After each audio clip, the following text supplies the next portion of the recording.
Jay here for Stretford Paddock. This is the Paper Talk. As you can see, I'm outside Old Trafford and the weather is pretty grim, so make sure if you've got your packers on, you've got your hood-ups, and if you can do, take your brollies out with you. Loads of stories to get through, so we will crack on. There's a couple of potential outgoings for Manchester United. Mason Greenwood, according to Talk Sport, so you might want to take it with a pinch of salt. It's up to you whether you trust him or not, has been linked with moves to either Atletico Madrid or Barcelona. This comes off the back of the story that we had last night that Getafe could make his move permanent. They could not. They could potentially get some money from a sell-on clause they've got with Mason Greenwood, which seems a bit odd that a club that's loaning him gets money from his sell-on fee when they don't own him.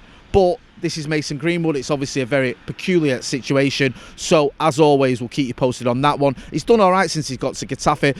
I still think there's a slight chance he comes back to Manchester United. I don't know if the door is shut completely on him coming back to Old Trafford. You may disagree. Get involved in the chat and the comments and let us know what you think about that one.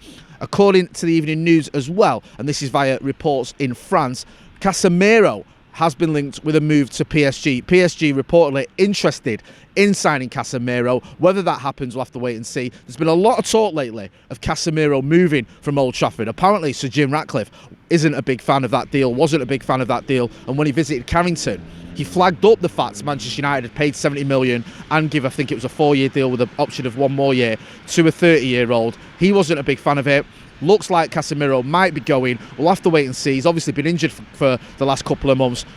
It's up in the air what's going to happen with him. Are we seeing the end of Casemiro? He's not been great when he has played this season. Was it just a bit of form? Was it a bit of an injury he's carrying? Or at 31, is he on his decline? We'll have to wait and see. United may think, okay, yeah, we can get a bit of money, but we did hear from Erik Ten Hag, or Erik Ten Hag did comment, I think recently, about not wanting to weaken the squad. If you lose Casemiro and you don't replace him, whether you're a big fan of his or not, that is weakening the squad. You are taking out one of your few out-and-out defensive midfielders, and are you going to replace him? I don't know. Maybe you can. Maybe you get money for Casemiro in January and spend it elsewhere, but it does seem a little bit of a risk, shall we say. I think the summer makes more sense. We'll wait and see what happens with that one. As always, we'll keep you posted.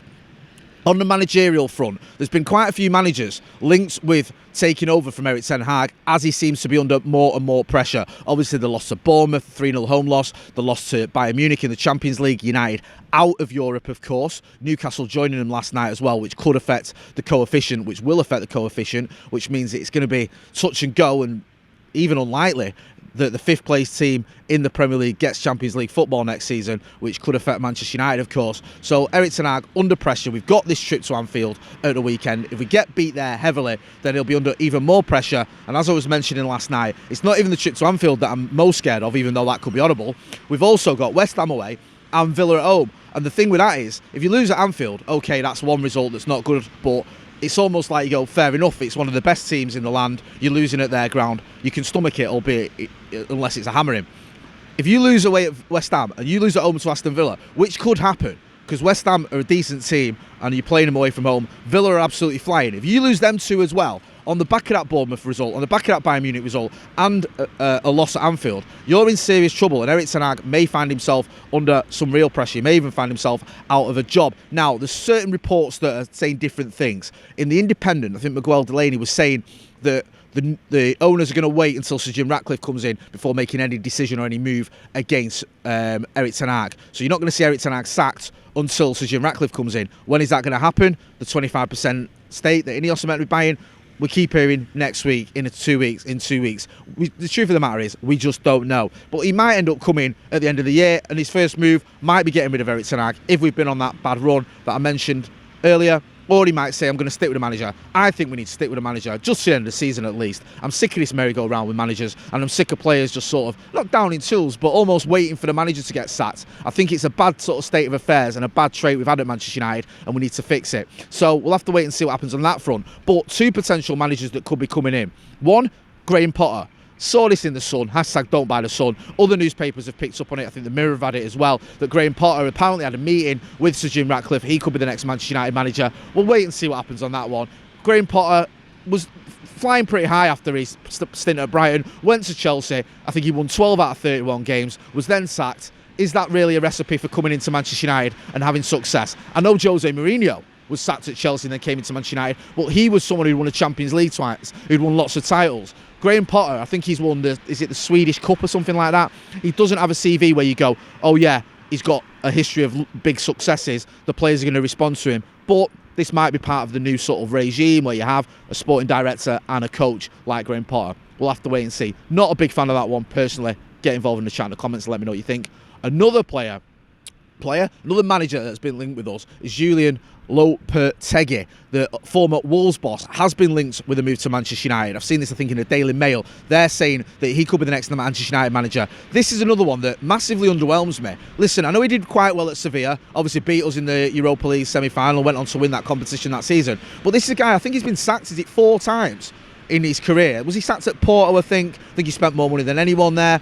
He was sacked at Sevilla eventually. He was sacked from the Spanish national team, although to be fair to him, that wasn't because of results. I think that was because of just because he took the job at Real Madrid, and when it was announced they just said, well, we're not happy about that, and got rid of him. And he was sacked at Real Madrid as well. Wolves was different. I think he left by sort of mutual consent because he was unhappy with the amount of funds being offered.